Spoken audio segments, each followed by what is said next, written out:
Hello everyone, আসসালামু আলাইকুম। ফেরদৌসী ইমন কাজী blog থেকে আমি ফেরদৌসী আপনাদেরকে ওয়েলকাম করছি আমার চ্যানেলে আরও একটি লাইফস্টাইল নতুন ব্লগ ভিডিও দেখার জন্য। কেমন আছেন আপনারা সবাই? নিশ্চয়ই আল্লাহ তাআলার অশেষ রহমতে ভালো আছেন। আমরাও আলহামদুলিল্লাহ ভালো আছি। প্রতিদিনের ভিডিওর মতো যদি আজকের ভিডিওটা ভালো লেগে যায়, লাইক কমেন্ট শেয়ার করে ভুলবেন না। সেই সাথে আপনি যদি আমার চ্যানেলে নতুন হয়ে থাকেন, চাইলে আমার চ্যানেলটি সাবস্ক্রাইব করে রাখতে পারেন। আপনি যদি লাইফস্টাইল ব্লগ পছন্দ করে থাকেন, তাহলে নোটিফিকেশান পৌঁছে যাবে আপনার কাছে। আপনার সময় করে আমার ভিডিওগুলো দেখে নিতে পারেন। আর প্লিজ মাস্ট বি একটি লাইক দিয়ে যাবেন। আপনার ছোট্ট একটি লাইকে এই ভিডিওটা আরও 10 জন মানুষের কাছে পৌঁছে দিতে সাহায্য করবে। আজকে দুদিনের ভিডিও একসাথে করে কেটে কুটে তারপরে ভিডিওটা মেক করতেছি। সময়ের সুযোগের কারণে কিচ্ছু করতে পারি না, মনটাও ভালো নেই।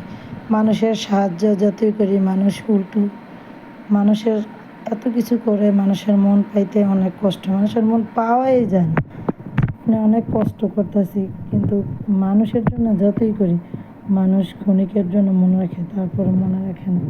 মানুষ এমনই একজন নিষ্ঠুর পৃথিবী, অন্যকে ক্ষতি করে নিজে সুখী হতে চায়, নিজে অন্যের টাকা মেরে খেতে চায়। এই ধরনের মানুষগুলো থেকে কিভাবে আমরা বাঁচতে পারি?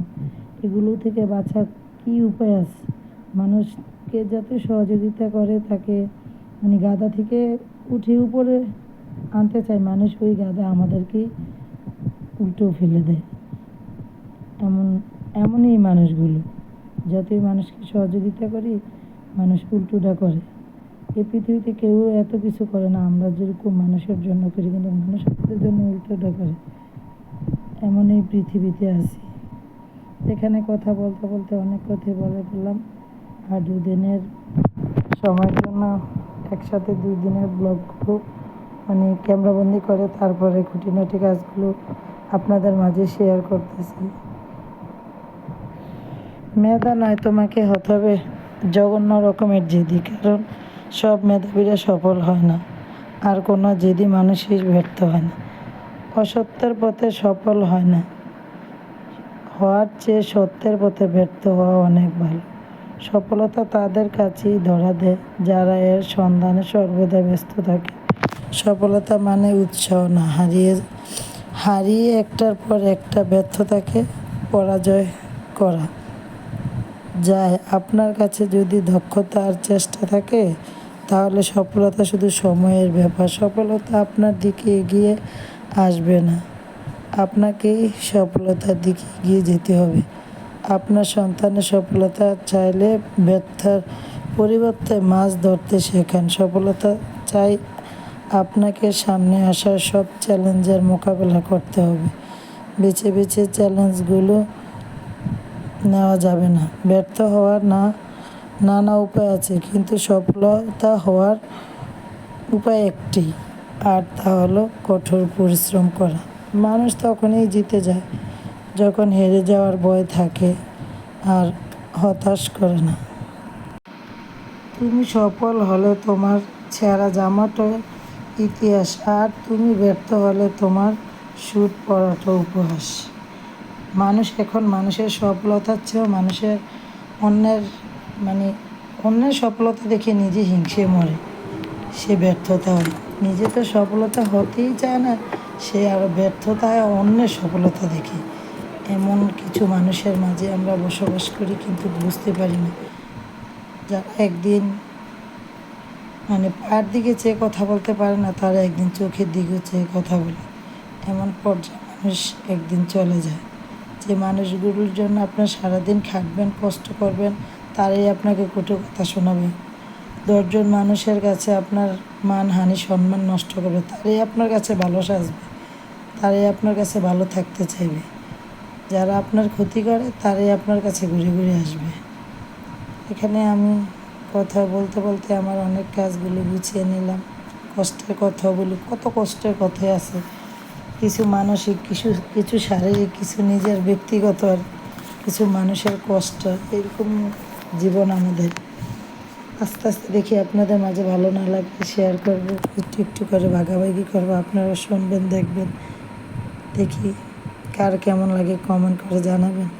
এখানে কাজের ফাঁকে ফাঁকে রান্নাও করলাম, করার পরে আমার রুমগুলো এলোমেলো, সবগুলো রুম দেখাই না প্রতিদিন, আমার রুমটা বেশি দেখানো হয়।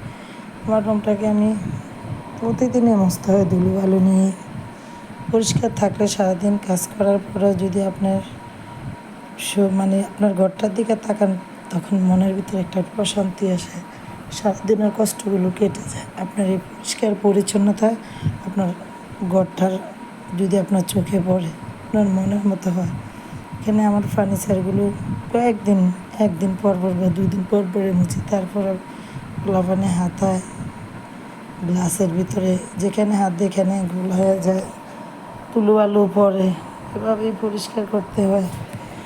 আলমারিগুলো, খাট, বিছানাগুলো আপনার এভাবে মুছে তারপর পরিষ্কার করলাম, গ্লাসগুলো পরিষ্কার করে নিলাম। পরিষ্কার করলে দেখতেও ভালো লাগে। আপনার দিন শেষে রাত্রে ঘুমাতে যাবেন, আপনার নিদটাকে তখন শান্তির ঘুমও আসবে। আপনি যতই বড় কিছু যোগান, আপনার বাসায় যত বড় বড় দামি ফার্নিচারই করেন, যদি এগুলো পরিপাটি সুন্দর করে না রাখেন তখন ভালো লাগে না। আমার রুমটা গোছানোর পরে যে সবসময় বলি আমার শ্বশুরের রুম, আমার শ্বশুর নেই, তবুও তাকে ভালোবাসি, স্মরণ করি। আল্লাহ যেহেতু তাকে জান্নাতবাসী করে। এখানে আমার বাচ্চারা এই রুমে থাকে না, ঘুমায় না, এভাবে দিনে পড়ালেখা করে, পড়াশোনা। এখানে আরেকটা রুম, এটা আমার মেয়ে এখানে দিনের বেলা পড়াশোনা করে। তারপর ওর টেবিলটাও গুছিয়ে দিলাম, ড্রেসিং টেবিলটা, এগুলো আমার আগের, আমার রুমে তখন থাকতো, এই রুম এখন দিয়ে দিছি। এখানে রান্নার ফাঁকে ফাঁকে আমি কাজগুলো করি। টেবিলটা ভরাইছে, সকালবেলা নাস্তা, দুপুরে একটু একটু করে মোছার পরে পরে একবারে অনেকখানি করে পরিষ্কার করে নিই, স্প্রে ব্যবহার করে। গ্লাস ক্লিনার দিয়ে পরিষ্কার করলে এগুলো একটু মানে আলো আলো আলো লাগে, আপনার লাগজারি লাগে, আলোকিত গ্লাসগুলো ফোকাস মারে। এখানে আমার ক্যাবিনেটটা আমি মুছে নিলাম। ঘরে টুকিটাকি অনেক ফার্নিচারই আছে, 5টা 6টা ডাইনিং বেডরুম, প্রতিটা ফার্নিচারই রান্নাও করি, বাচ্চা সামলাই। মানুষ তো লাইফস্টাইল ব্লগে বাচ্চারা কোন টাইমে স্কুলে যায়, কোন টাইমে আসে, খাওয়াইতেছে, এগুলো সব ক্যামেরাবন্দি করি, কিন্তু আমরা পারি না। একজনে এক টাইমে প্রাইভেট স্কুল সব কিছুই, এগুলো করতে করতে অনেক সময় জায়গা। এখানে রাতের রান্নাটাও সেরে ফেললাম। আল্লাহ হাফেজ।